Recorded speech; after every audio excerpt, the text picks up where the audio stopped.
All right. Welcome everybody to the Awaken Beauty podcast. I am Cassandra, your positive mind management, clinical hypnotherapist, and biofeedback practitioner. I'm so excited to have you here today. So I want you to tell me, ever find yourself irritated and stuck as you scroll on Instagram, wondering how they manifest that perfect pixelated life? I know I did for a really long time until to live self-aware with the right focus and great others' success. You know why? Because badass entrepreneurs like our guest today, David Snyder, is who is joining us today, are a mirror and a projection of my own level of consciousness along with my aspirations. That I ended up on Clubhouse, allowing me to come into direct contact with David after appreciating his work for you. That success does leave clues, and why we're here today. Track like-minded frequencies. How you interpret it is up to your energetic neurology. Here, where do you start? What's the secret? Well, David is one of the OGs of self-mastery over the mind, body, and spirit that allows you to take back control of your life. So if you know you need to do something to get to your next level breakthrough, but make sure you stay to the end because there's so much right and rich, deep knowledge we'll share with you. So before we hop in, a little bit about David Snyder is recognized as one of the leading experts on specialized hypnotic influence technology. Hypnotist trainer, master practitioner, and trainer, and tirelessly works to develop training and educational opportunities designed to raise the skill level and professional status of hypnotists all over the world. And acupuncture and the use of hypnotic and martial arts. With that said, David, welcome to Beauty Podcast. Thank you so much. I know you have a very busy schedule. You shared with me that you're on the height of another event next week. Okay. Thank you, Sandra. You're here. Yeah.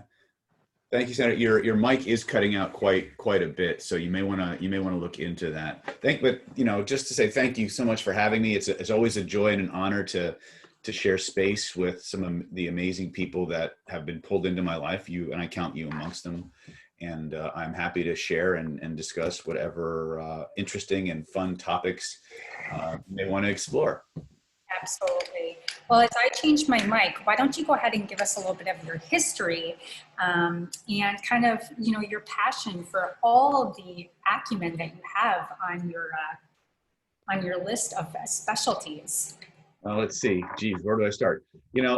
Most of the, I like to think of myself as a product of the technologies that I teach, because most of the systems and the approaches and the philosophies that I share with my students really began as a way for me to solve a problem for myself. Growing up, I was the classic bullied kid. I was born with a very, very oversensitive nervous system. There was a lot of social dynamics. I was socially awkward. I mean, I was just the classic, I was the suboptimal pretty much everything growing up. I don't want to belabor that point, but at some point I realized that if things needed to change, it was going to be up to me to do them. And I became very, very driven to find solutions. I became very, very, I had things I was passionate about, obviously things I wanted to know about, like martial arts and metaphysics and how to be cool with women and, all these other things. But at the end of the day,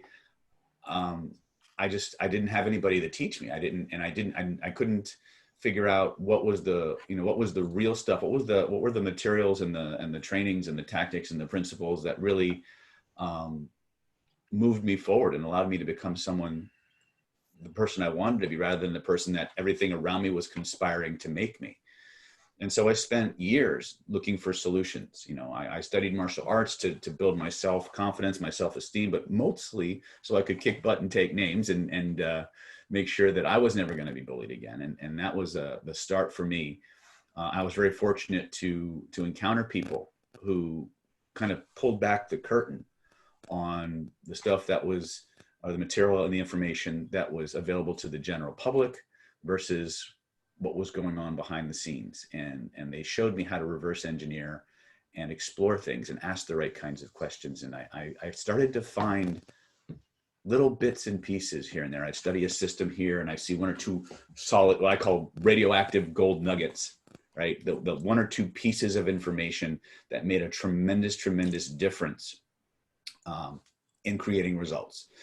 And over time, I started, you know, after spending thousands of dollars and hundreds of hours researching and discussing and really testing things, I stopped and I looked at this little bag of gold nuggets that I discovered, and I realized something, that they weren't exactly nuggets. They were actually like Legos, and that you could put them together in various combinations to create successes in various forms of life. And so, you know, I run a clinic now. I've ran a clinic since 2005 where I specialize in treating physical illness that has as its roots repressed emotion.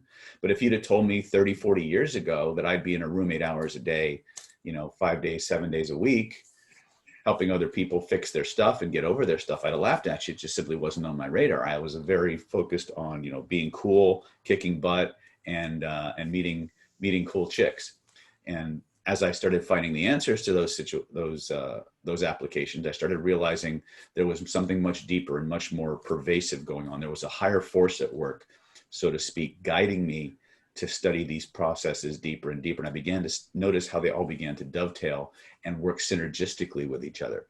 And so, lo and behold, several years later, I discovered that many of the problems that I had growing up, many of my students and my colleagues and my peers had. And I started sharing these solutions I'd come up with them, and they started getting real world results too. And so that's kind of how our systems evolved, and where we're going with them today is we just want to reach more people and give things to people that they can just take out into the world and use. You know, growing up, I used to hear you had to believe in yourself, you had to believe this, you had to believe that. Well, there are certain things that are true that work whether you believe in them or not. And I like to start there. I think belief systems are important, but I also think that there are certain things that can be distilled down to just a simple set of mechanics, that if all the principles are in place, if you just do it, you don't have to believe it, you'll still manufacture a result. And so a lot of the systems that we teach and a lot of the things we've explored and we continue to explore and research are built around one specific thing: getting you the result you came for, whether you believe you can do it or not. And then we teach you how to change your belief systems, and we change you how to, you know, build yourself, you know, reprogram your subconscious mind, read people, understand persuasion and influence tactics, how to use the law of attraction. These are all systems that started out as a way for me to solve a problem. And we discovered that when we started applying this and sharing it with other people, they started having amazing results in their life too. So there are systems, and then there's the things we share with the public, and there's the theory that makes it, that puts it all together. But it really started out as my personal journey to become more empowered, to stop being the bullied kid, to stop being socially awkward, to understand how people think and feel and communicate, so that I could predict what they were going to do, or with the greatest probably know who to the energetics and the metaphysics and the law of attraction. And it just, I started to find all of these parallels and dovetails and crossroads of all these different disciplines, until eventually what I thought were a handful or even two handfuls of separate studies and disciplines actually became one thing. Just like the proverbial elephant, where with the three blind men, where, you know, one man's feeling the trunk and one blind man's feeling the ear and another one's feeling the tail, and they all think they're describing something different, when in reality it's just a different piece of the same animal. And so what's emerged for us, and what we lovingly call Planet David, is a system that allows you to generate the results you want in the vast majority of areas that you want to generate. And so that being said, hopefully your microphone is up and running, and I've given you some background on where my head's at and where I plan on going. That's so, so wonderful. Can you hear me okay? I can hear you very well. Wonderful. Thank you so much, David. I mean, truly, truly, you are self-master. You know, mastery is it's a sensitive word to me because I don't believe we always, I mean, ultimately master everything. But you know how I think everybody has this personal journey, right? I know I've had my personal journey of having to wield everything and put the puzzle pieces together for myself, but it goes to a whole new level when you're able to put the puzzle pieces together and then hand the magic over to another practitioner to transform the ripple effect. And how you've done that is, it is truly self-mastery, because you put in the time and the effort and the discipline, you know. And how many years you've been doing this? You're still on the road. You're still doing webinars each week. And for those that don't know, if you go to David's YouTube channel, he has, how many videos do you have up to this point, David? That we've released to the public is around 234 last time I looked, and that was like a couple of months ago. But there's about another 234 that we haven't released, and that's not counting all of our archived like mastermind videos, AMAs, things of that nature. So we've got, I would say probably we're right around 250, give or take. Yeah. And, you know, the amount of effort that goes into that, David, is no small feat. So I just want to thank you because, you know, in a time of information overload and cognitive overload, you know, when I can tap into your videos, it's a different experience. It's freeing. You get actual tactical concepts that a layperson or a practitioner to start pick up right away. So I love that you don't hold so tight to your chest, that you're really truly a transformational coach, practitioner, and thought leader. So there's a friend of ours on Clubhouse that used this analogy one time, and it kind of taps into NLP a little bit and how we can use the VACOG kind of experience, the somatic experience of how we can kind of light up all the neural pathways, light up the body. And she had noted, you know, that the brain processes, as we know in NLP, 400 billion bits of information a second, and that we're only able to be aware of 2,000 of those. So what I wanted to kind of open up with is really kind of this eddy current, like I like to say, that's this eddy current of spinning, and we have to find the access points to allow that eddy current to kind of enter into this sense of flow, right? To clear away so that we can heal. And I love how she had the analogy is that, imagine if you went to a buffet and you had 2 billion pieces of food, but you could only fit 126 items on the plate. So you process and go back, right? So this is the kind of negative bias. And you go back to the buffet and say, hey, all of this food just freaking sucks, but you still choose the liver and onions. And then you eat the liver and onions and you wake up the next day and eat from the shitty diet. And that's really kind of how the brain is, until we can start to interrupt those patterns of beliefs, habits, and structures in our life. And you have so many ways that you can do this, but I thought it would open up just this beautiful conversation around how you've discovered some of this work through Bet Balm, and how you've developed it in your own special way about the somatic search engine. Maybe you could go into that with us.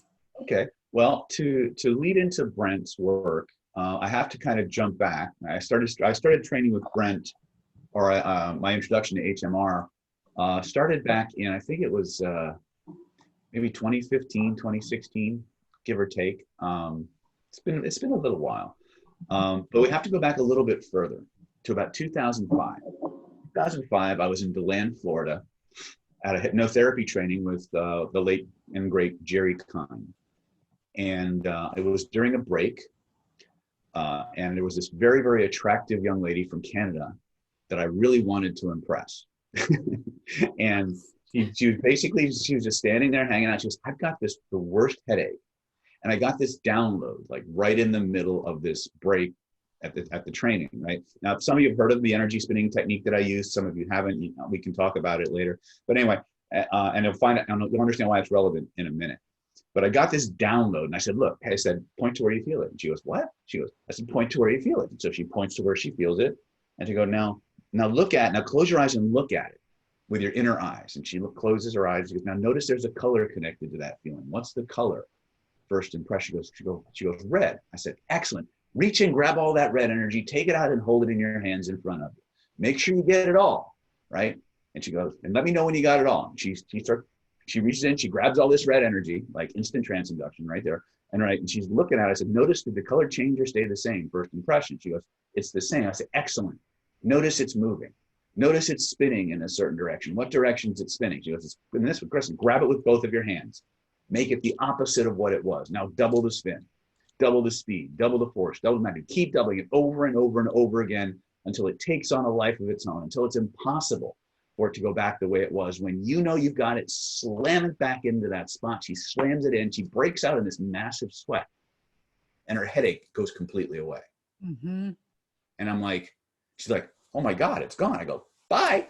Right. And I run off because hey, she's an attractive woman and Right, breaks right. over. And right. But what's interesting, and I'll cut to the chase, is that one download that I got from the universe became the Rosetta Stone for an understanding of how, of this, what I call holographic memory theory. And I began to build my systems and really start to spend years unpacking that one simple process that seems to put a dent, if not completely eradicate anything you throw it at. And I spent years building a system out of that. And then in 2015, I started hearing these rumors about a guy named Bill Bankston. And Bill Bankston, because people would come into my trainings, they say, you know what, a lot of what you say sounds a lot like Bill Bankston. And I'm like, well, he must be brilliant then. He sounds like me, right? But it's like I kept hearing Bill Bankston over and over and over again. And I'm like, and I have this rule of three, right? If I get the same information from three different sources in a timely period, that's where I need to go next.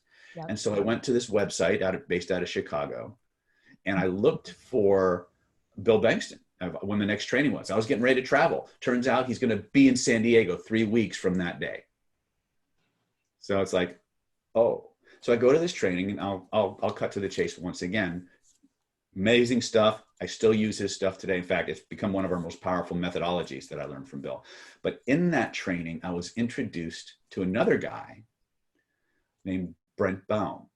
And the more I heard know this part of this story. Wow. Talk about synchronicity. Bernadette Doran, who I don't know if they're still in business now, because I think COVID might have wiped them out, or they're trying to come back. But Bernadette Doran, who ran Equilibrium Energy and Education out of Chicago, she ran a metaphysical bookstore and she held classes there. But the only people she would allow to teach there were people who were coming from an evidence-based discipline. Awesome. So if you didn't have any kind of studies behind what you were doing, you weren't going to teach there. So there was Reiki, there was Bill Bankston's work, there was pranic healing. She does a lot with biometric devices like aura scanners and things like that, the Korotkov methods and things of that nature. Right. And so I met Bernadette at Bill's seminar here in San Diego, and she starts telling me about Brent Baum's work. And I'm like, that sounds really cool and really similar to some of the things I'm doing with spinning. And so I bought all the books, and I started practicing what I got in the books, and I started using them with clients. And it started working like gangbusters. Like, holy cow, Batman, we're drawing from the same sources. And then I finally ponied up the money, and I went to Chicago, and I started training with Brent. And I realized, much to my chagrin and astonishment, that everything I thought I was doing the way Brent was doing it was completely wrong. Really? In other words, I'd interpreted his work one way, but when it was all the same principles. But when he would do it, he had his techniques took a slightly different form than what I interpreted from his book. Still worked. So I started doing Brent's way, and it was awesome. And I learned even more from Brent. But what it really drove home for me was this concept of human beings as holographic information processing systems, much like white light passing through a prism. Yep. And is broken up and refracted. Yep. Through the facets of that prism. Human beings, their levels of consciousness, the layers of their energy body pass information the same way. Mm-hmm. And so I started to get this idea that, okay, human beings are holograms, and it's not a new concept. The Chinese had a version of this. I'm a doctor of Chinese medicine. The Chinese had this concept of a holographic human being, but they didn't have the language that we have. They didn't have the terminology. So they used what they had, the language of the environment, nature, and things of that nature, like that. And so it's this idea started to gel inside of me that, okay, Human beings are just processing data, period. And it's processing data from one system to another. And the only challenge is interpretation. And so that kind of fed into the face reading, because you were asking me about face reading. Where when you look at somebody's face, the Chinese have this system of facial diagnosis that's a very big part of Chinese medicine.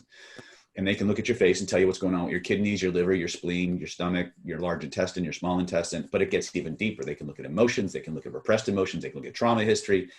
It gets really weird, but it's still true.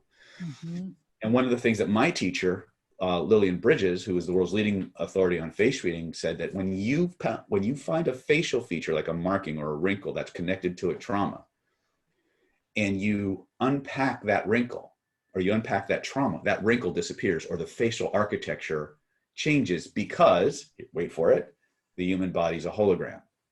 So I've got all of this information saying the same thing, and now we're starting to see effects and producing effects and phenomena. So Brent gave me, there are 3 levels to HMR, and each one deals with progressively deeper and higher levels of trauma. And it gets to the point where you can eventually just batch remove 20, 30, 40 memories in one process, as well as entity work and things of that nature. So in terms of, and it really is, revolutionary. I would say it's a derivative of Ericksonian hypnosis and NLP, but there's not a lot of NLP is jargon. And it's really a form of energy psychology. And it allows you to very, very easily find and remove these holographic imprints that are caused by trauma, disease, or the trauma is actually causing the disease. Right. And you're able to unpack it down to its attributes and really very, very powerfully remove these things, even if you're not a good hypnotic subject. In fact, the best part about HMR is you can literally start a process, stop the process halfway through, have a conversation, pick up the process where you left off, and just continue to wipe the stuff out. And it really took the work I was doing to a much deeper level and a much more user-friendly level, because now we no longer had to worry about things like depth of trance, who was a good subject, who wasn't. All that really mattered was that the person was willing to follow the instructions. As well as probably, and correct me if I'm wrong, but probably as well as, I find that a lot of hypnotists kind of stay away from deep work. Yes, just absolutely. on the fear, I think a lot of the time of themselves being able to work somebody to the end of the result if they have really bad abreactions. Now, I've had a lot of abreactions, and abreactions could be extreme laughter. It could be, someone breaking down and crying or hysteria. But what I love about the work and how you blend it and in some of Brett's work is, after I've studied, is that, most people will not do the deep work because they don't want to feel the pain. They don't want to go back to the trauma. And a lot of the time it's partitioned and particulated into the body that they don't even know how to access or remember the memories, because of that glitch that you talk about from, that T9 to T10 experience, where the consciousness literally goes off the radar, and then it blocks it and stores it in a dormant memory into the field of the body. And you and I have discussed it. I do a lot of super conscious work, and so I remove resistance in the field. So I just thought it would be good to kind of weave in there that we have dormant memories and different energy inputs, the language of the body. And that's how I love how you basically created this on-ramp and off-ramp of these dormant memories in a very, very non-threatening way for someone to go through it, through the somatic body experience. But I just kind of wanted to kind of open that up a little bit more with the holographic memory resolution, because it works a lot with the language of the body. The body doesn't understand words and concepts that we bring up, but it knows colors, it knows the feelings. That's how you unlock those pieces. And that's why when you use that color piece and then found Brett and all these other experiences, you're like, yeah, I'm speaking the language of the body. Absolutely. And that's really the crux of the dilemma, or the cornerstone of everything. Right. Is that, when we talk about energetics and things of that nature, what we're really talking about is really 2 concepts. And again, I'm going to use unrelated terminology, but we're talking about information and we're talking about a medium. So think of a DVD that's imprinted with a certain message, right? Right. The DVD player doesn't really care what's on the DVD, as long as what's on the DVD is written in a language the player can play. Right. Right. And so the nervous system, the autonomic nervous system, and all the subtler aspects of the nervous system, that's really all it cares about. And so what came from this study was a series of concepts that I call body-centered energy psychotherapy. And there's a certain, and one of the things you kept asking me to talk about was this concept called the somatic search engine. And I'm happy to talk about that, but I'd like to throw in a few other somatic issues in there. Well, and one of the things that we talk about in our system is as a concept we lovingly, tongue-in-cheek, call point-and-click therapy.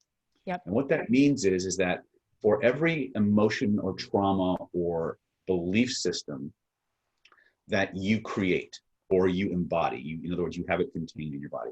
First of all, every single one of those is built from the same 5 building blocks. I often tease my students with a kind of pseudo trick question. I say, what are thoughts made out of? And I get energy, and I get feelings, and I get this, that, and the other thing. And I say, well, you're almost right. They're all great answers, but they're wrong. Functionally speaking, your thoughts are built out of 5 primary channels of information: visual, auditory, kinesthetic, olfactory, gustatory distinctions. So you have big channels and sub-distinctions within that channel that form the alphabets and the consonants of all of our experiences. Which opens up the NLP premises of VACOG. It's well, NLP actually got it from, I think it was either from Satir. I think it was Virginia Satir that they got that from. But the problem with NLP, and it's not really a problem, it's great for what it gave us a tool for exploring other things. And that's one thing that a lot of people kind of miss when they look at NLP is, they have great techniques for influence and communication and great ways to model.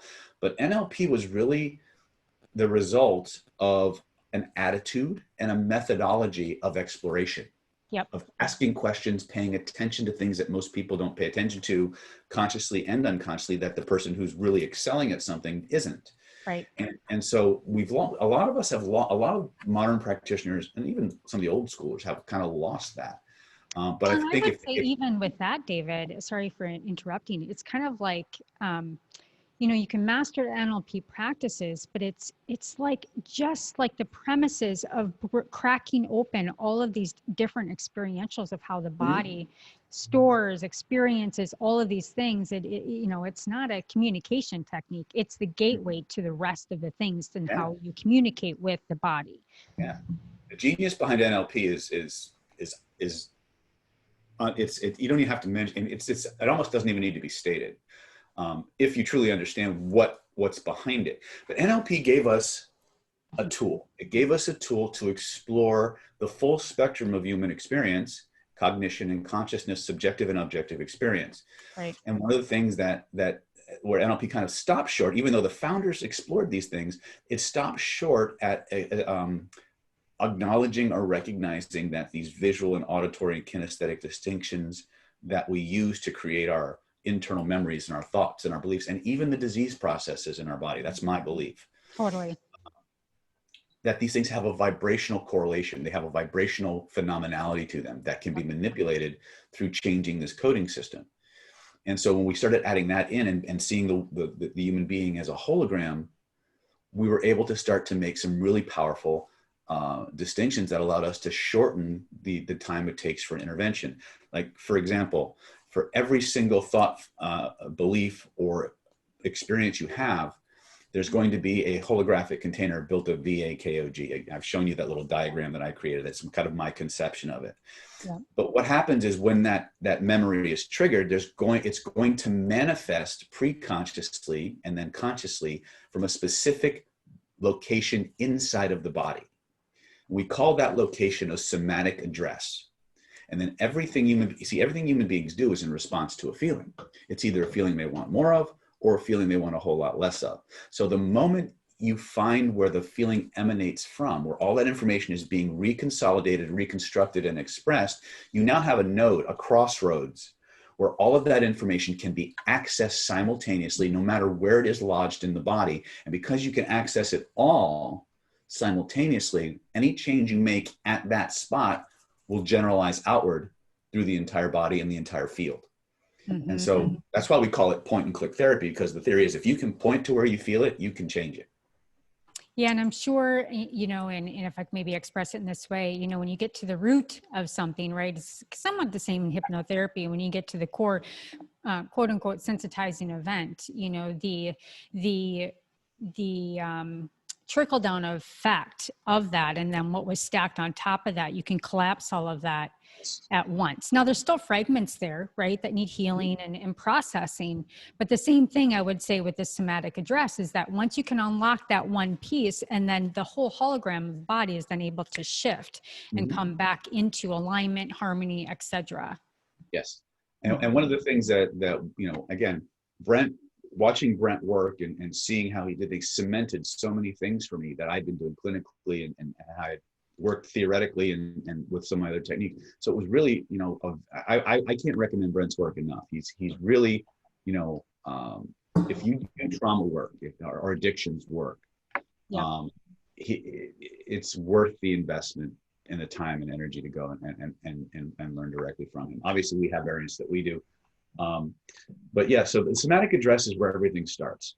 And then we have to understand that there's this thing we call somatic engagement. And this is what was one of the big things that kind of happened for us in our systems, where we discovered that the biggest piece, materially speaking, of the subconscious mind is the body itself. But when most hypnotists or trance workers work with a client, the largest part of their subconscious mind basically looks like this.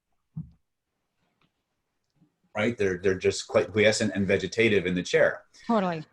But what we found out was, if you can get people to engage their interoceptive neurology, that internal set of feelings and sensations, with the field outside of them. Now, I call it the proprioceptive grid. You may call it the aura. You may call it their field, whatever you want to call it. But if you can get them to actually create multiple sources of connection through the soma, through the body, to that field, now any change you make out here automatically changes the body, and so it becomes very, very cyclical. So one of the things we discovered is that when the neurology creates these holographic containers, sometimes they're just a color, sometimes there's a size, a shape, a weight, a texture.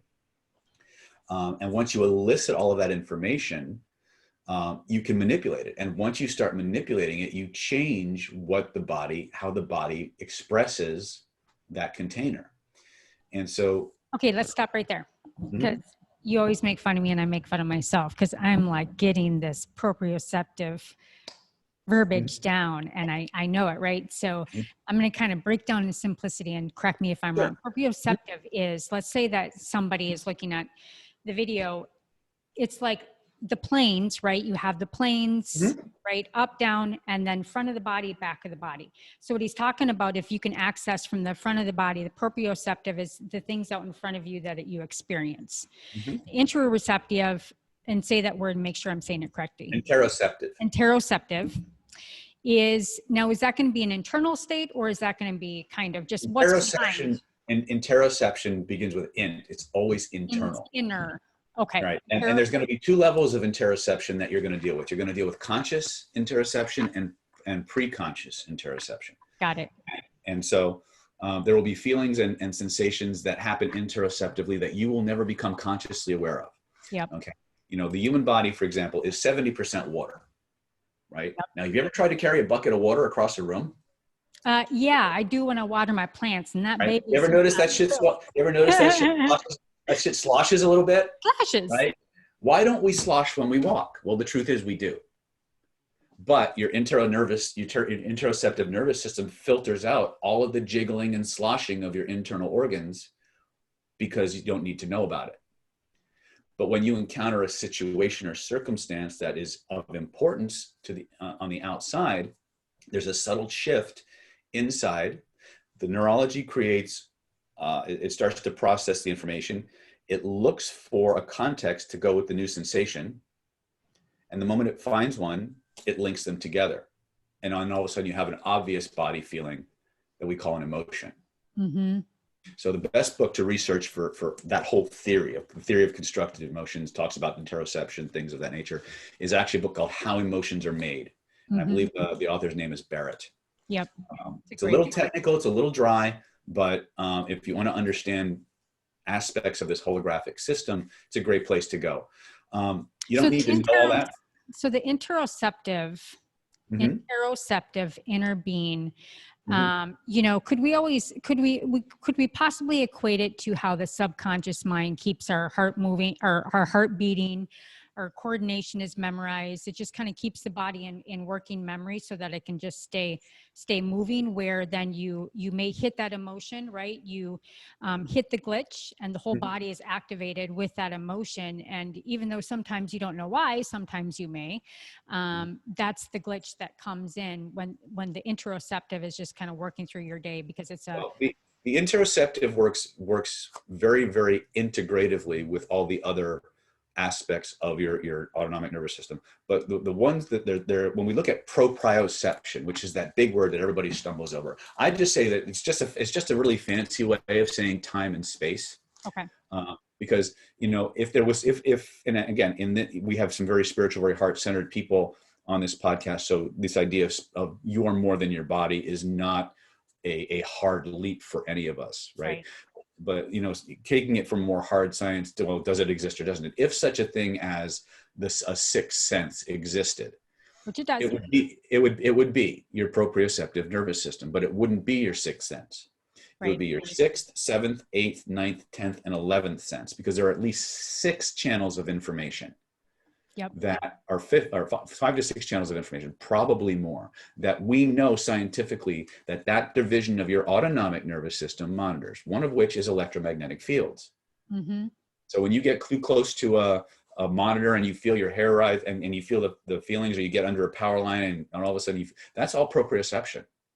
Right? If you reach into your pocket and there's an object in your pocket, the part of you that doesn't, you know, and you don't remember what's in your pocket, the part of you that can recognize just by touch what's in your pocket is your proprioception, right? It also monitors mechanoreception and nociception, which is mechanoreception is how your body is actually mechanically moving, which Right. is very important in some of the change work, and which is kind of, when I close this loop, you'll understand. And then there's nociception, which is pain sensation in your body. Mm-hmm. So there's all these different channels of information that are being coordinated and presented to us symbolically in a way that we can understand and relate to through what I call the primary encoding system, which is the visual, auditory, kinesthetic, olfactory, gustatory, Got it. because that is the system that is primary to everything except the actual experience of something. When we encounter something in the world, in the vibrational universe, we have that experience. It's immediately translated through the aperture of the 5 senses into 5 channels of information: visual, auditory, kinesthetic, olfactory, gustatory. Smaller distinctions within that channel are made. Those are recombined to create an internal representation of what just, you know, we get T-boned by a car. Okay, there's the actual T-boning of us by the car, and then there's the memory we have of it, the subjective experience. And it's the subjective experience that does most of the damage over time. Mm-hmm. And so it's not about what happened to you that's the issue. It's about the way you've recorded and encoded it, and the way you're relating to that recording and that encoding. And that container is broken up into tiny bits, like a cloud server that breaks up data and spreads it all over the body. And when you encounter a situation or circumstance that is relevant to that experience, the call goes out to all those bits of data, and boom, that data is reconsolidated and it emanates as a feeling from a specific location. Right. Now, because of the mechanoreceptive aspect, and because most of the things that we're talking about happen pre-consciously, if you want to create a change that they consciously can't fight, because if you're a hypnotist, you're always dealing with this idea of resistance, right? Yep. If you can get the body to act out the change, it won't matter what the conscious mind believes, because it will actually overwrite the conscious resistance to the process. So Right. we call that somatic engagement, because Mhm. the moment we can visualize what we want, we can and physically interact with the construct. We get the body moving in some way. And when you go back and you look at my YouTube channel or the videos we have on Instagram or whatever, and pretty much there's almost no just passive technique. The client is always doing something. They're reaching out and touching something. They're shrinking it down. They're moving it behind them. They're crumpling it up, throwing it in a fire. They're actively somatically engaged, because what happens is when you actually use the body that way, all of the divisions of the nervous system start to interconnect and communicate synergistically towards a common goal, and you get a much more powerful degree of change faster, because all the systems are speaking the same language. You mentioned earlier, your autonomic nervous system doesn't speak English. It doesn't speak any spoken language. It speaks that visual, auditory, kinesthetic, olfactory, gustatory, primary encoding language. And so the moment we get the client using symbolics, they can't help but change, because the human body does not resist itself. Yeah. So, and going back to example, you know, pulling out the color, right? Mm-hmm. So you're going back to the dormant memory. You can find Mm-hmm. it. You know, you got pain in your knee. You're going to go to the knee. You're going to pull out the color. Mm-hmm. You know, engage with how it is out in front of the proprioceptive body.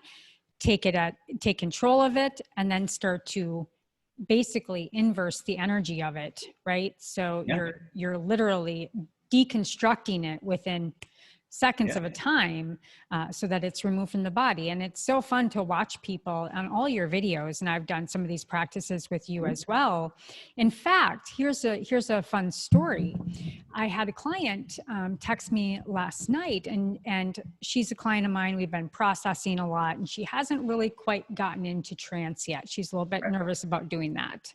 So I texted her Mm-hmm. the spinning exercise. Oh, And cool. she told me this morning, she says, oh my gosh, that was so helpful. And then further questions on how to unlodge some of the other things. But she goes, so I went and learned about it. And I didn't ask her whose video I said, but I'm pretty sure she went and found your videos on YouTube.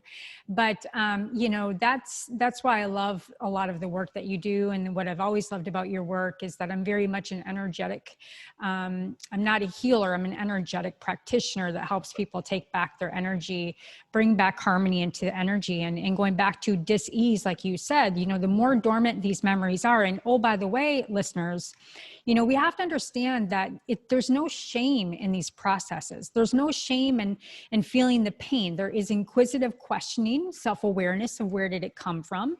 And a lot of times we forget that we are, you know, basically projecting, and I take the responsibility of what is my 7 generations, 8 generations in the past that we know now is documented.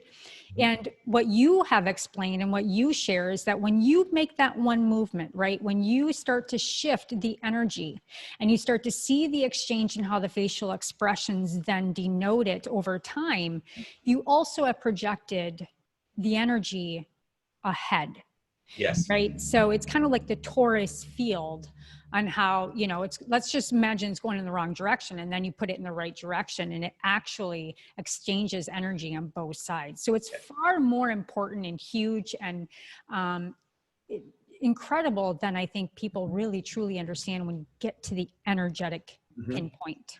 Well, it's interesting that you say that, because, you know, the Chinese, when it comes to the face reading side, they say that when you clear something that way, you don't just clear it 9 generations forward, you clear it 9 generations back. Yes. So one of the fastest, and people ask me, what can I do to help my children? I said, clean up your own shit. Yep. The best thing you can do for your kids right now is fix everything that needs fixing in you. Don't try to fix your kids, fix you. Because the moment you fix, if it's something that's lineal and either vibrationally or genetic, there's going to be a ripple effect, right? And so, yeah, I'm 100% behind what you said, but it goes both ways, and it can actually, it's very weird, because people can inherit traits from aunts and uncles who pass on, and all of a sudden they get their talents and their traits. Sometimes it's very interesting, because it's not always, there's a genetic resonance, obviously, because they're related, but it's passed vibrationally. Exactly. Through the field, and that's always interesting to see that happen. Yeah, I think it's far more, you know, I think vibrations work into the epigenetics, right? If everything starts as energy, it's just how it's exchanged in 3D information, right? And it's always exchanged in the field of superconscious information. And so, you know, I just think that self-knowledge and understanding these elements are one of the first pieces, but then actually going in and doing the deeper work can happen so much faster than people believe, which we'll go into about, you know, the self-development industry and how it oftentimes keeps us stuck, whether we're too in the head and intellectual, like I was for so many years, working harder, pushing harder, until I actually came to self-awareness of like, cool, like I'm good. I don't need to fix myself. I just kind of have to unlodge what we just discussed on the shit I was carrying, right? And then the things I picked up, and then I doubled down on just trying to work harder to get rid of it versus the inverse of what we're talking about here. So to kind of thread this along, and then we'll jump into that, I thought it would be really fun for us to talk a little bit about the face mapping. Now, as you know, I've owned a salon for 22 years. And so I've got a lot of women that will get in my chair and they'll go like this. Oh my God, I'm getting so old. And I changed the conversation right away and flip the quantum language. But maybe we could go through, and I kind of had a little bit of list. So I kind of want you to help us. We'll get into it, but I want to go over the 11s. I want to go over the sorrow and sadness. You also talked about the purpose lines descending, the crow lines, and then the where we hold our bitterness in the lips. So maybe you can kind of share a little bit of new perspective on anti-aging. Okay, so are your subscribers going to be viewing this? So if I put a picture, they'd be okay with that? Yeah, I was hoping that you would pull that out because it's such a great. Sure. Let me see if I can find it really quick. I knew we were going to talk about it a little bit, but I wasn't sure when we would talk about it, so I didn't get a chance to pull it up. So give me just a second to find that, and we'll go from there.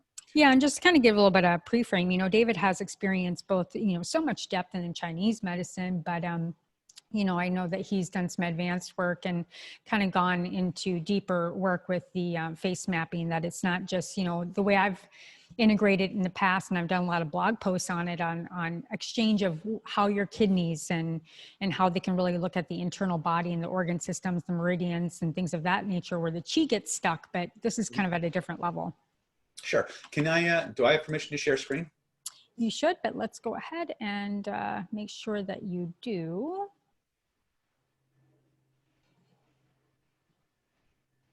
How's that?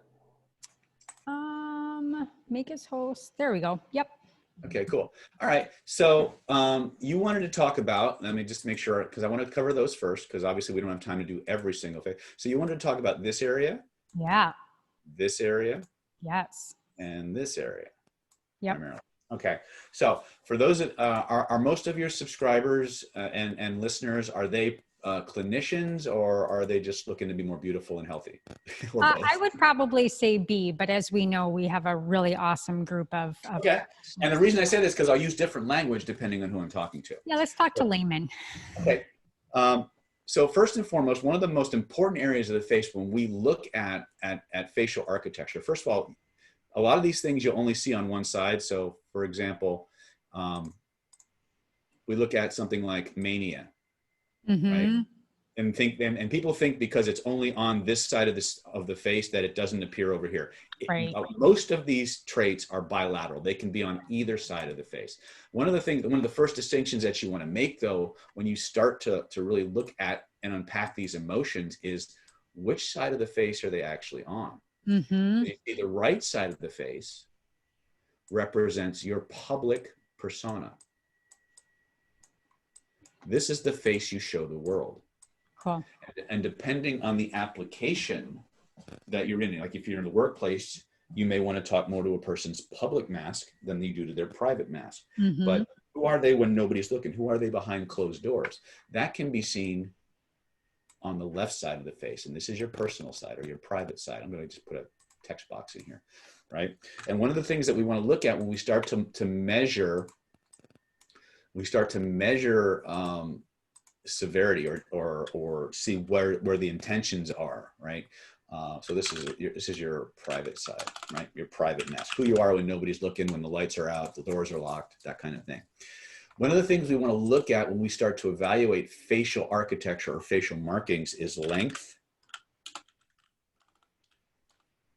depth. The longer the marking, the more intense, the deeper it is, the longer they've had it. So if you see someone who's really, really marked deeply on their private side, you know that they've got a lot more stuff going on there than they're showing to the world, or that affects them publicly. So these are just some real quick, for people who want to learn to look at their own faces and other people's faces. You can see who someone really is by looking through your left eye at their left side of their face. So going back to this, the first area we want to talk about, well, actually, normally when I do it, I do clockwise, but since you started with the center of the face, that's where we're going to start. And this area is actually one of the most important areas of the face to unpack. Now, right in the center, right in this area we call the glabella, if you for those of you who are estheticians or have a little bit of medical background. We call them the 11s. Okay, perfect. There's 2 or 3 markings that can show up here that will tell you a lot about what's going on. Now, if that area is very fleshy, by the way, it's usually indicative of someone who's got a lot of repressed guilt or regret. So if there's a lot of flesh in that area, chances are they've got a lot of stuff that they've been holding on to that they're kind of ashamed of or feel guilty about. But one of the things that's very common is this, as you say, the 11s. Yep. This 11 marking almost always indicates someone who's has a tendency to be irritable, impatient, and has a lot of annoyance. Or they spend a lot of time in the California sun in traffic, right? Which is basically tantamount to the same thing. And what's interesting is every now and then you'll meet somebody who has not 2 lines, they'll actually have 3. Oh, interesting. And what that usually indicates is this person has actually learned to manage their temper. They actually have they've had a significant raise in consciousness that they now have the ability to manage that impatience or that annoyance and that frustration. You don't see that nearly as often as you see the 11, right? Okay, so this is always interesting. Now, another thing that you can look at here, and again, I'm not going to go and this is the final one that we're going to talk about. I could spend a day on this one area of the face. Sometimes you'll see someone who has just one big line or one small line right down the center. The Chinese call this marking suspended needle. If it's bigger, they call it suspended sword. I've seen people with lines in the center of their forehead so big, I call them the suspended bazooka.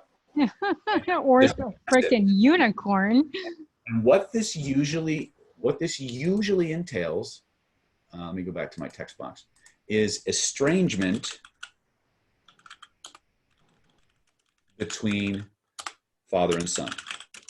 Interesting. And that estrangement can go either, it can be from the father towards the son, or it can be from the son towards the father.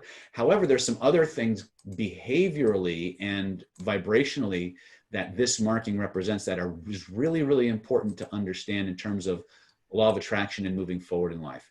When you see someone with this marking, what it almost always relates to father issues or whoever had the father male yang energy in the family. If it's a single parent family, mom and son, then the mom was taking on that masculine role. It can be directed at her.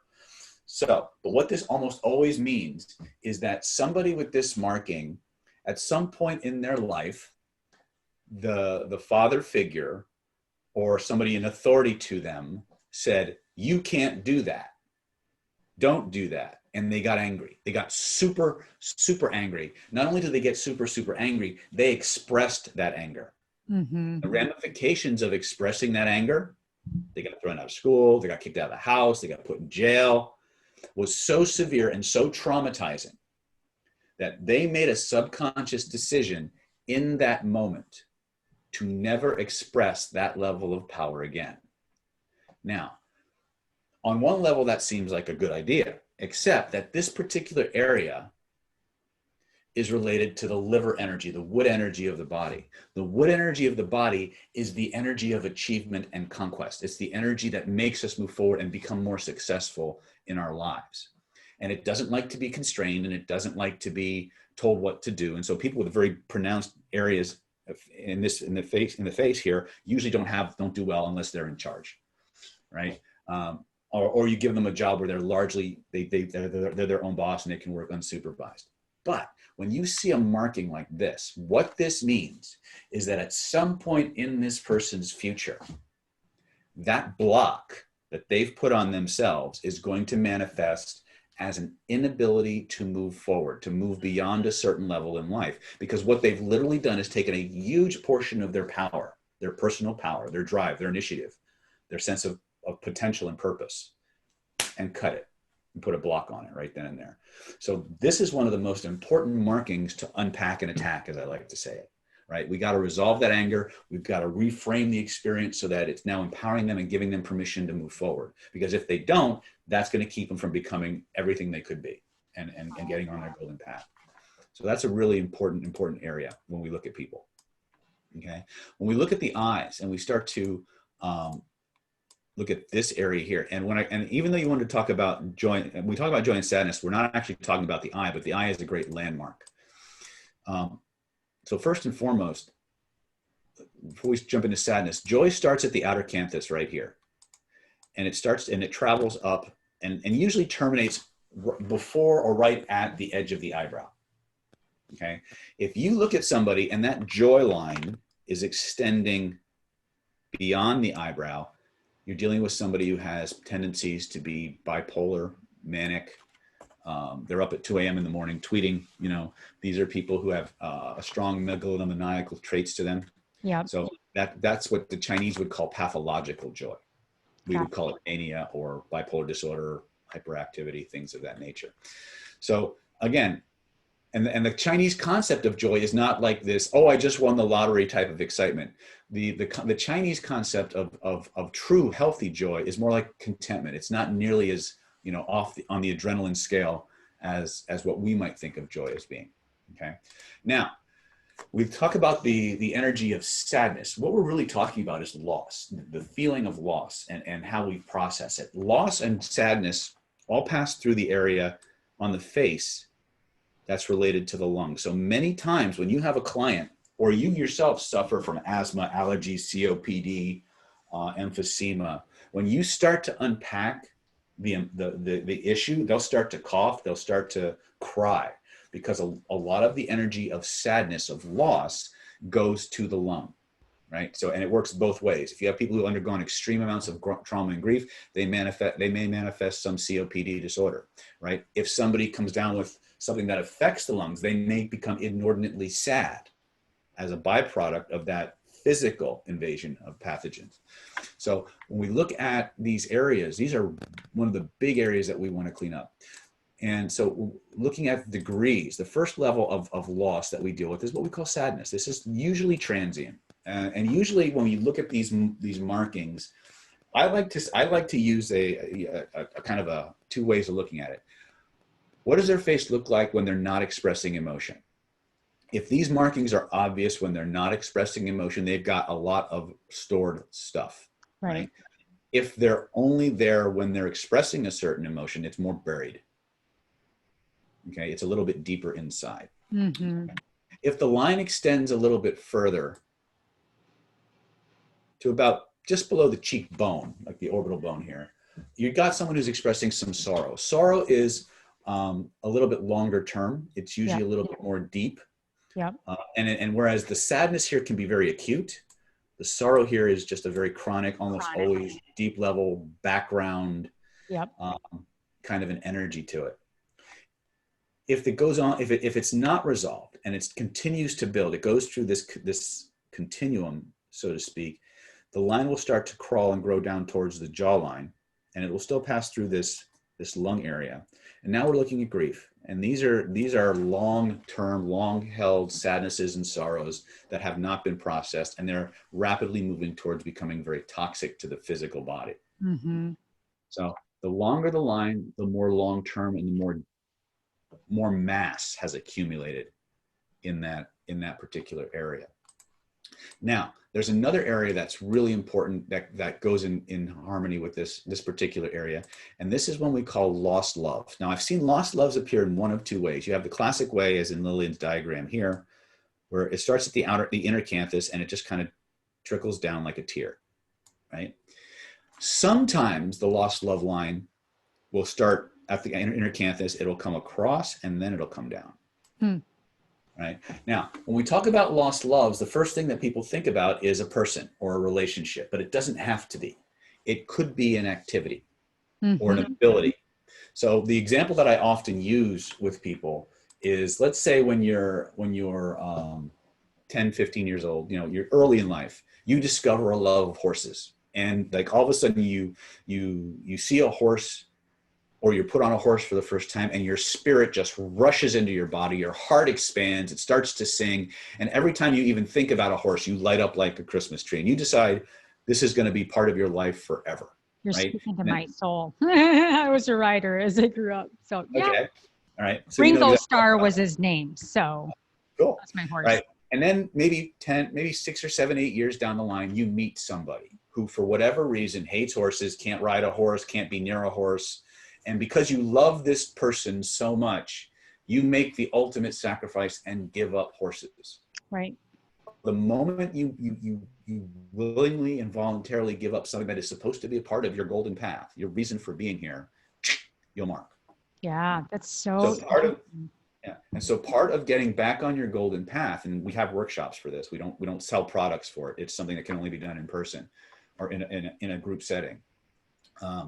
Is helping you to reclaim those lost loves, getting all of those things back into your life in the right integrated order so that you can get on and fulfill your mission and live your best version of yourself.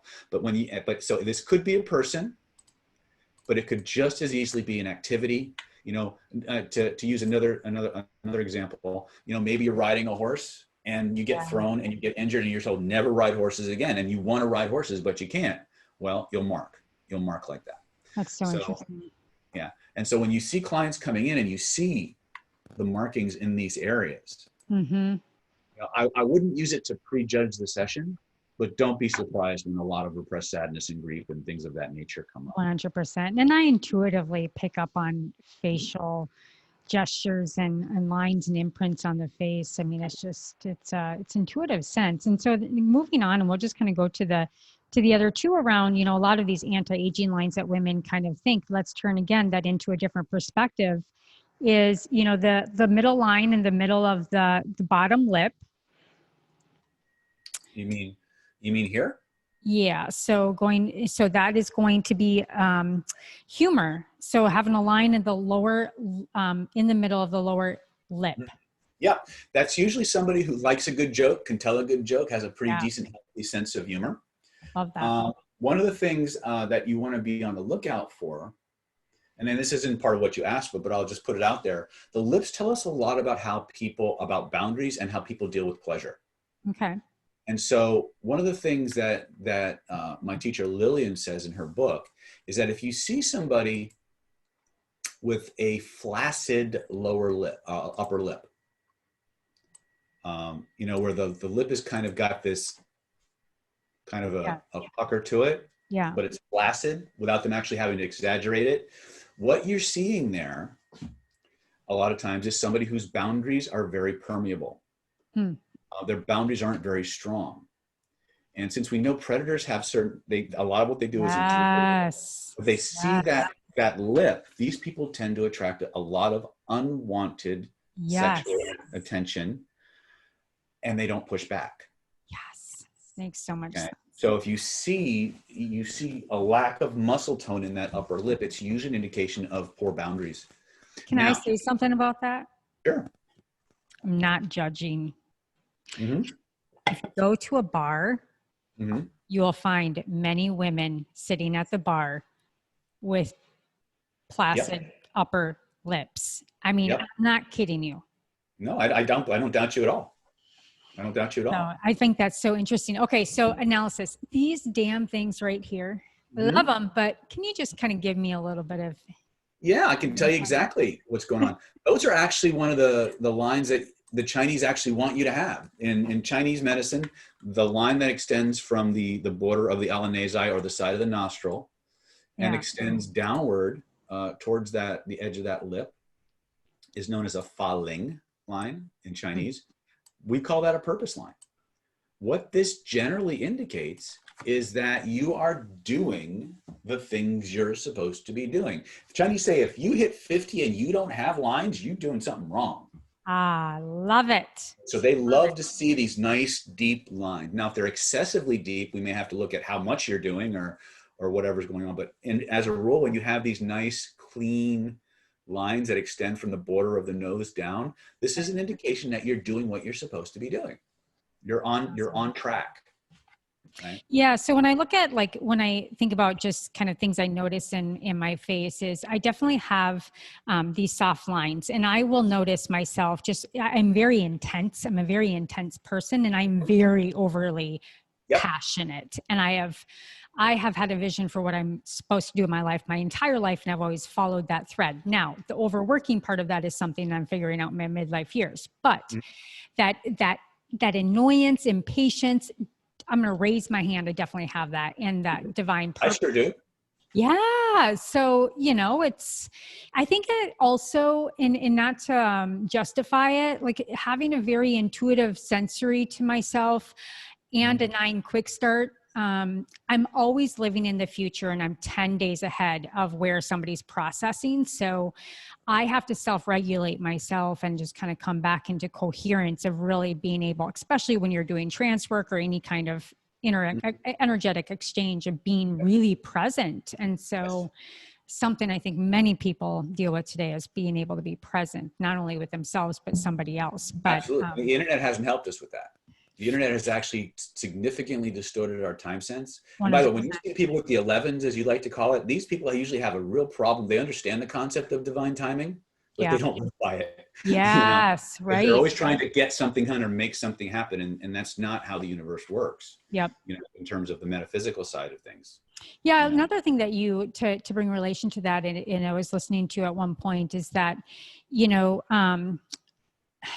this piece about achievers and like overachievers, chronic overachievers, where, Mhm. you say that achievers know, you know, what was it here? I took notes on it so that I could remember. I'm going to teach it. Is there two kind of high achieving women? One, overachievers, and then there's chronically worked overachievers. Chronically overtrained? Yeah, overtrained. They have a lot in common, but the achievers in life know they are never done, which is the same as the chronically overworked. But there's always more to learn, and that the achievers know that they have enough to start. The chronic overachievers or chronically worked are overtraining no matter, and they know that there's always more to do, but they never get started because they can never finish anything. And I'm like, okay, well, that's me. So I Well, just here's the love thing. that. Everybody can fall into one or both categories at various times of their life. And here's the thing: where both categories of people start. We all come in with this desire to self-actualize. Yes. We want to be more than we are. We know we have these potentials that we want to tap into, and we know there's tons of things out there to learn. So let's go start learning. And so we start learning, and we start learning, and we start learning. And the more we learn, the less we know. Right? That's like the more we learn, the more we realize there is to learn, and that's okay. There's a critical distinction that the achievers make that the chronically overtrained do not. And that is it's simple, but it's not always easy to get. And that is this, is that however much as much more as there is to learn, they have enough to start doing rather than learning. So they do. They get out, they roll up their sleeves. They say, look, I know there's more to learn. I know I don't know half of it, but I have enough to get started. So I'm gonna. The chronically overtrained, and I say that with love because I've fallen into that category too, because there's usually a fear behind it. Oh, totally. But they have a belief that they'll start when they're done. When they've got everything they need, they'll start. Unfortunately, the more they learn, the more they realize they think they need, so they never get done, so they never start. And so they get on this little hamster wheel of constantly learning. They can, you sit them down and you start having a discussion. They can give you these amazing, eloquent, lucid discussions. They can quote you chapter and verse of all the books and all the nomenclature. They can watch somebody on a video and pick up all the parts and all the nuances. But when you ask them to get off their ass and actually do something, they find a reason not to. Right? But it's one more seminar and I'll be ready. Right? That's usually the battle call. One more book and I'll be ready. Right? The achievers say, nope, let's start. I'll learn more as I go. Yep. And so that's the bifurcation. And so you get people who talk a good game, right? But at the end of the day, what are they producing? They're producing more seminar revenue for somebody else.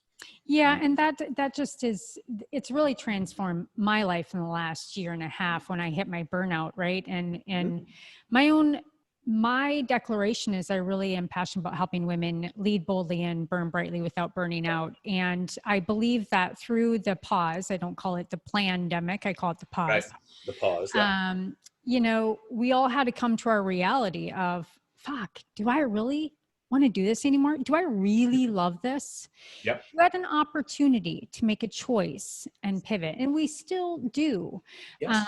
But the way that I was doing things was not sustainable. And there's a couple layers here. One part is declaring the fear underneath of it, right?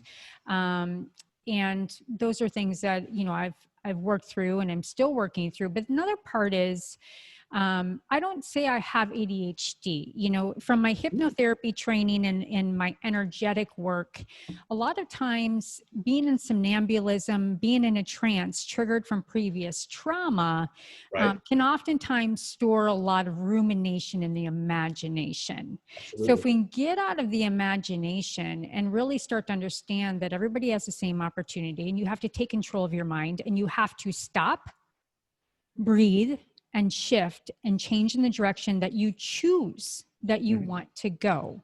And so for me, that is, I am a 9 quick start. So Kathy Kolbe's done the cognitive studies with the Kolbe analysis. So instead of saying I have ADHD, I'm a 9 quick start and all my other things are 3 follow through, 3 implementer.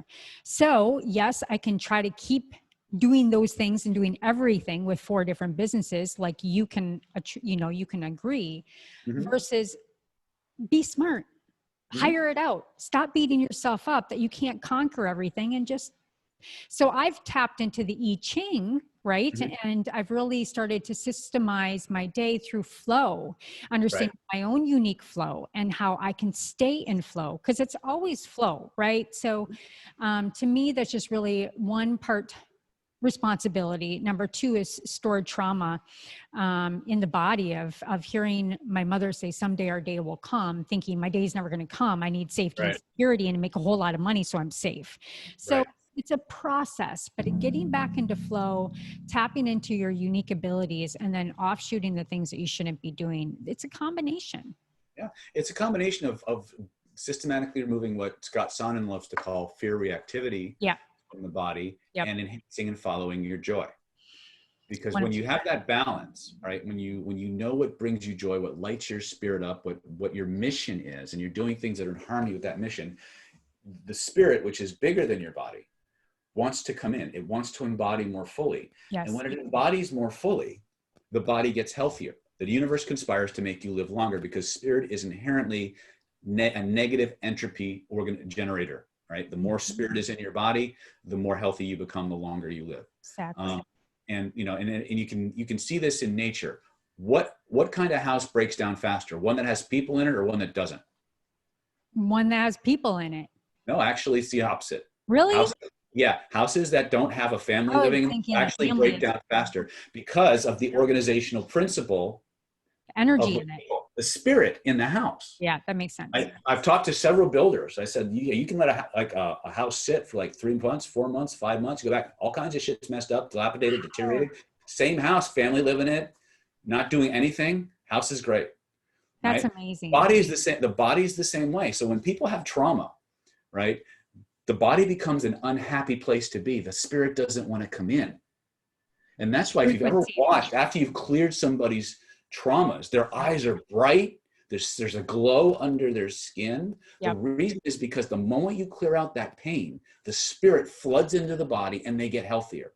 You've ever seen someone who's undergone trauma? Before they were happy, now there's like nobody home. The lights are literally out because they're out here somewhere. Totally. Right. And so when again, the Chinese understood this with their feng shui and the different aspects of that. But yes, the same principle, the house will break down much more rapidly if nobody's living in it. I love that.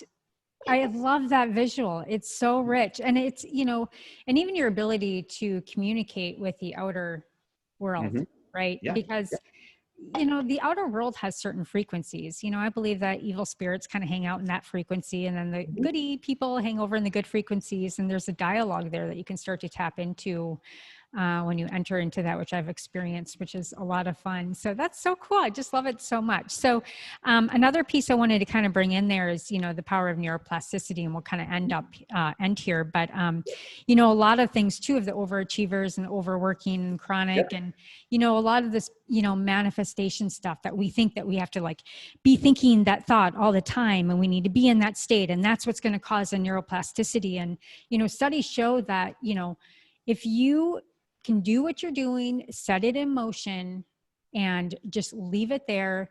And the studies show that when you're activating it, 20 minutes of deep theta rest to turn off that focused thinking actually speeds the neuroplasticity. So for those that are obsessing about this whole thing about manifestation, you always have to feel the feelings and be in the vision.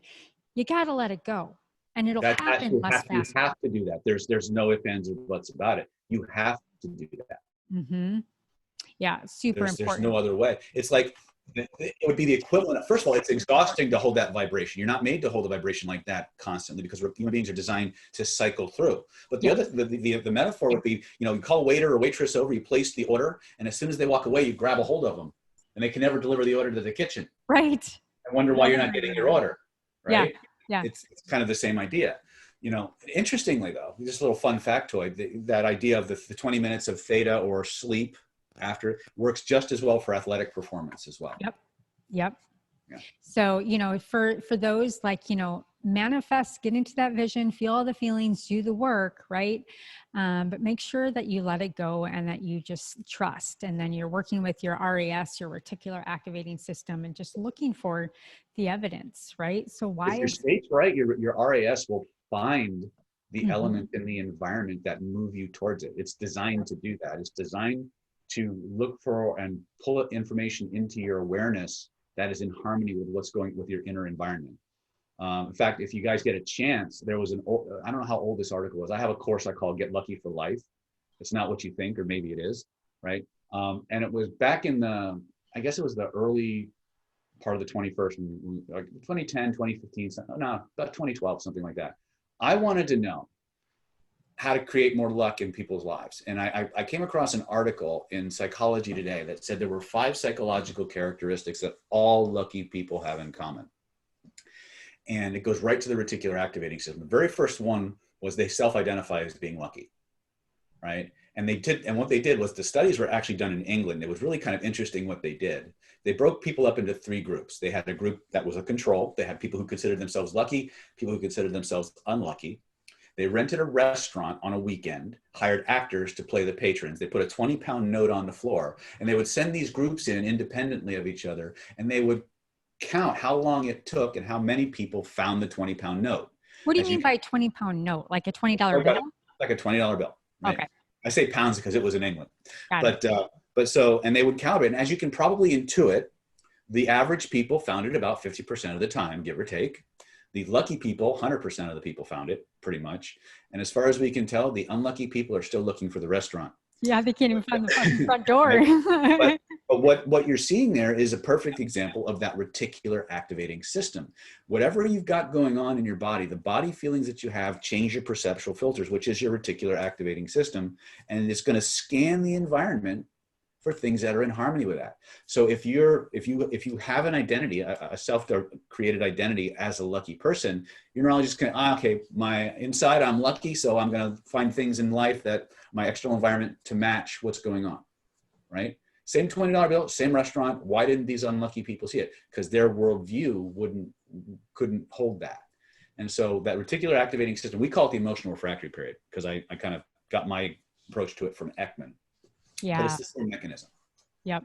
I remember Eckner. Man, he's a long time ago. Yeah. I love it so much. And then the last thing I wanted to go over is, because so many people, you know, I call a lot of positivity porn, the visualization boards. I'm like, just stop ruining all of these Vogue magazines, right? Like, just stop the madness. You know, and we've heard this example now a lot, like, you know, if you really were activating the RAS and you were back to this example, I'm not going to remind myself like I'm I'm overweight by putting sticky notes everywhere saying Right. my body is really skinny. And I go through a thought ladder with a lot of my clients. It's like, let's start with neutrality. I have a normal stomach.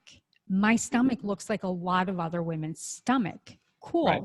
I can sit with this for a few days. Sure. And then we'll start to shift the energy in that. But I wanted to go back to just the tool, and I wanted to understand the framework a little bit more about what was the image cycling energy healing with Bill Bankston's work. Image cycling was a technique that Bill created to do one specific thing, to distract the healer so they wouldn't mess up the healing.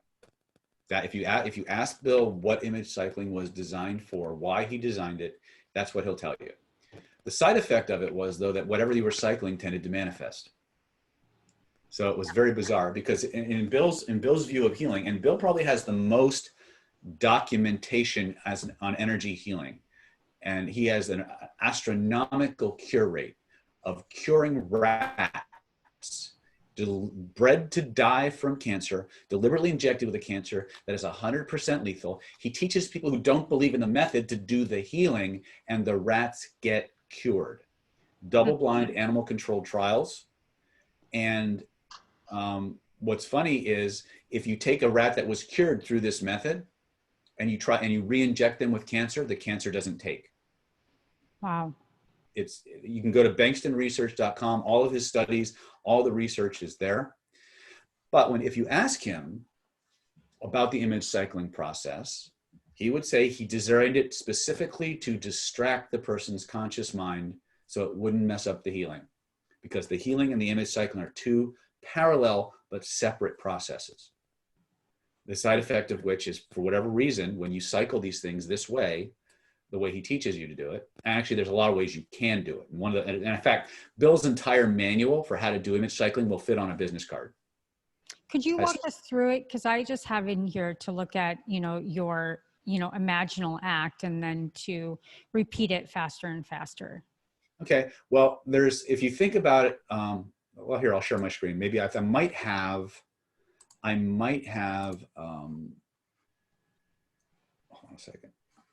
Let me stop sharing this. I might have a template that I taught at a mastermind the other day that might help people with this. I know I had it. What did I do with it? Well, I'll just do it again. That's all right. I'll just start another page.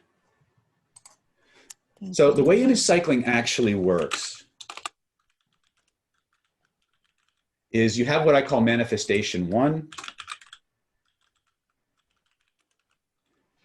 manifestation 2,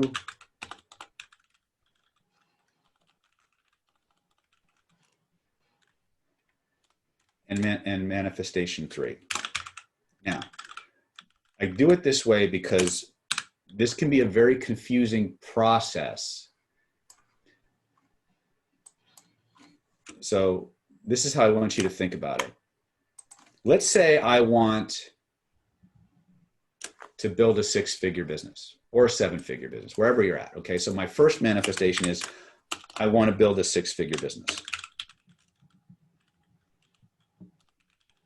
Right? So maybe I create a mental movie using the primary encoding system of having that 6-figure business. Maybe I'm depositing a 6-figure check in the bank. Maybe I'm buying something cool with that 6-figure business or something like that. Let's go 7 figures because I don't like to think small, right? But I've got my 7, and I'm just imagining what my life would be like with that 7-figure business, right? Then I'm going to ask myself a question. If I got this, if I had the 7-figure business, right, what would I do then? Well, maybe I'd buy a house. So manifestation 2 is a result of manifestation 1. Are you showing your screen? Oh, I'm sorry. My bad. I thought I was. 1 second. That's okay. Okay. So my first manifestation is what? The 7-figure business. So I make a mental movie of me in my 7-figure business, writing a check, getting paid 7 figures, signing a contract on whatever it is, right? And then I ask myself the magic question. Well, if I had that, what would I do next? As a result. Right.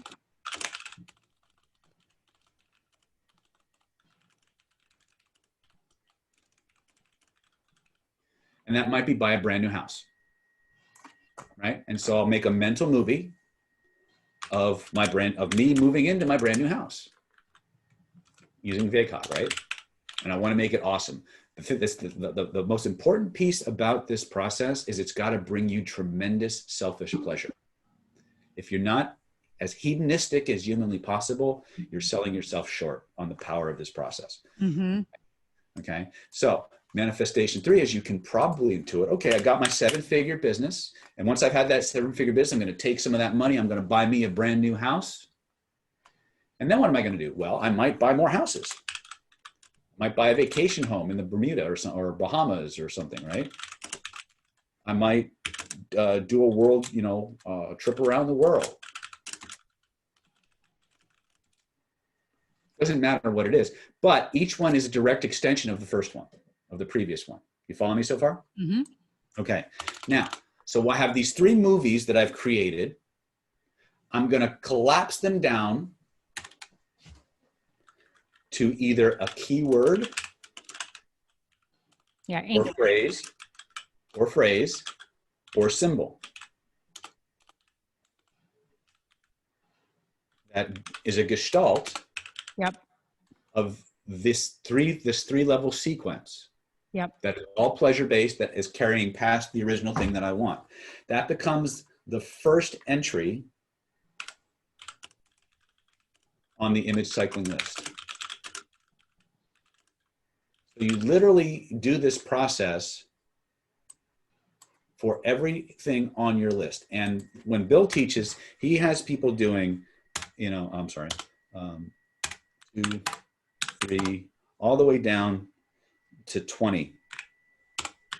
And I think the record as of the last time I talked to Bill, I think one person had like 72 distinct items on their list. So really, this is just getting very, very narrowed down and very, very particulate on, okay, well, what will that do for you? Okay, well, then what, when you manifest that, then what? Yeah, well, the magic is in the creation and the meditation on the list before the cycling actually begins. So once you've got this and you've compressed it down to a key word and you have all of your entries, right, we'll just copy this.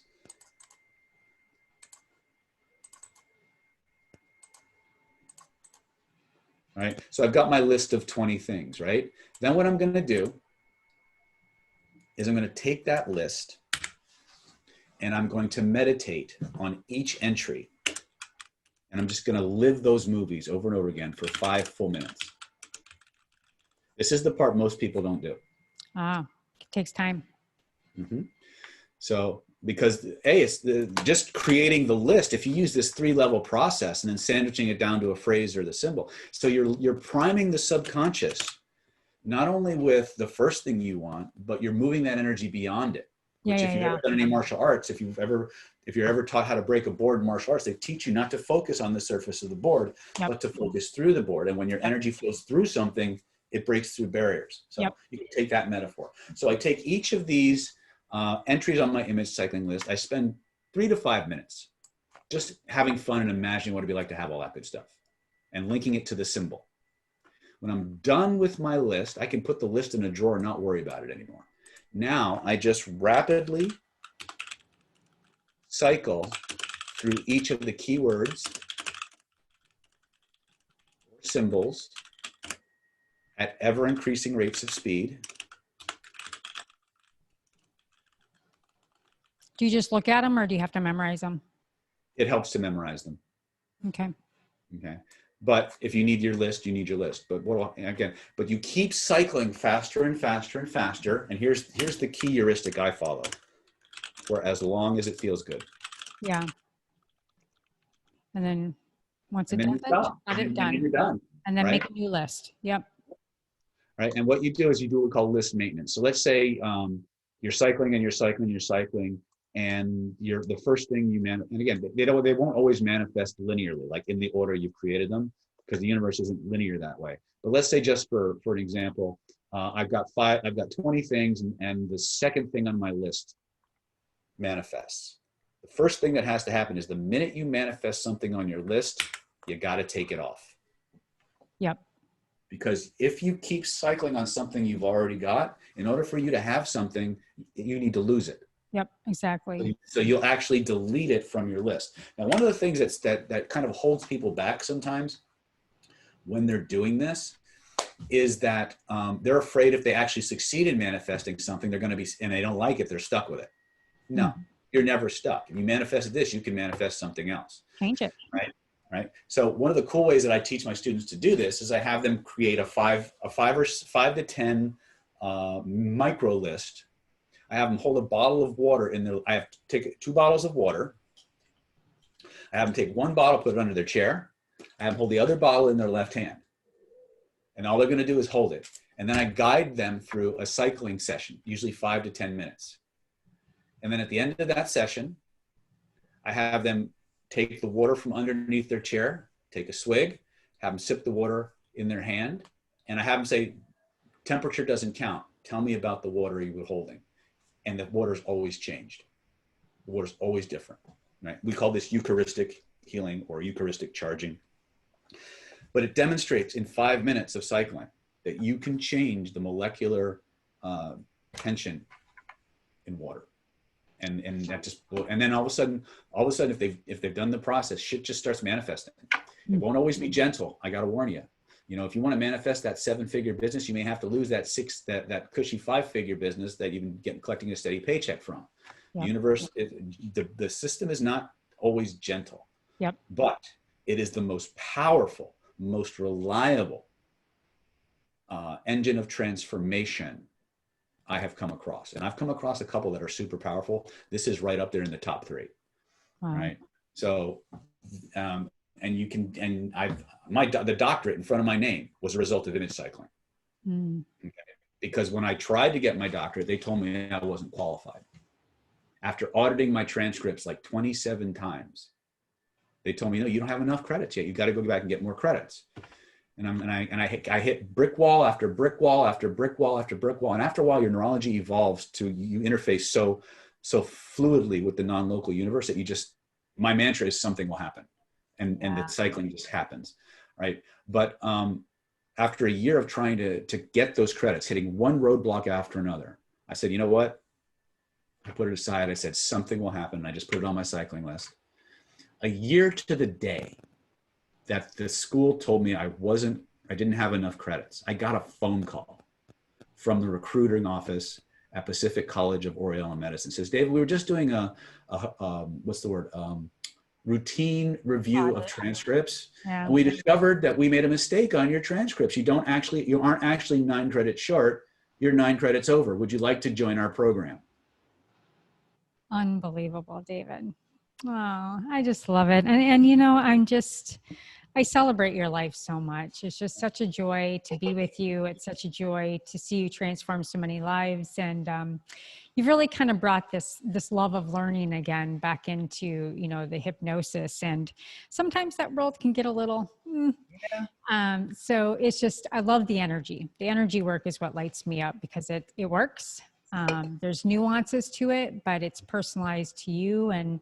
And so thank you so much for your time today. There's something I always ask at the end of a podcast, and I know you're a very busy person, but you know, outside of all of the stuff, right? This is how you live your life. And I understand that it's part of you, but outside of all of that, related, not related, what is something that on the Awaken Beauty podcast that you've deeply awakened to as of late that you could share with us today? There's a couple of things that come to mind. Is that there is true magic in every man and woman and child on this planet. And if people could see themselves the way I see them, you'd really realize that. The corollary to that is, because of the life choices I've made, like I said, I never planned on being a healer or a therapist. It was just not on my radar. It's just something you evolve to. It's not something you choose. It's something that chooses you. Exactly. Each and every one of you has a divine path in this life. Actually, and there's many roads to manifest that path. Follow your joy. And regardless of what society or culture says you should or shouldn't have, or what you should or shouldn't like, follow the light in your heart. Follow what lights you up on the inside. Because after having looked into the hearts and minds of literally thousands of people in my sessions, every time you peel back those layers, you see the same thing. A scared little child, Yep. desperate to be loved and accepted, terrified of being alone. Yep. And when you give them that, and there's only one entity in the universe that can do that, and that is the person themselves, your own spirit. The way you bring more of your spirit into your body is through following your joys, regardless of what the people outside of you say. When more of that spirit comes into your body, you become the best version of yourself. You bring your light into the world, and the world changes, starting with yours. And so when you give the person that understanding that they are loved, they're always accepted, they're always good enough, they're never alone, they can accomplish miracles of healing, miracles of extrapersonal transformation, interpersonal transformation, and the world becomes a brighter place. And so, there's no obstacle. There's only lessons to be learned. Mm-hmm. Things that are put in your path to help you become better at who you're destined to be. So just follow your joy, and remember, everything is there to teach you something. So true. So true. Thank you so much, David. I appreciate, the time, this being with you and learning, and I don't think people realize, but they're actually shedding things as they listen to us here today, which is so fun to be a part of that process. And so I'm so grateful for you. Thank you so much for your time. Happy birthday, by the way. Thank you very much. I will be sharing all the goodies, your YouTube channel, your website in the show notes.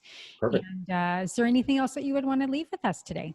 It's an honor to be here. It's an honor to serve and to be amongst such amazing and spiritual beings. And I look forward to working with all of you very, very soon. Good night and God bless. Sure, I'll see you on Clubhouse soon. So, all righty, awesome. Well, everybody, thank you so much for joining the Awaken Beauty podcast. And as I always say, until next time, stay sane, get sleep, and bring your sexy back. Thanks so much.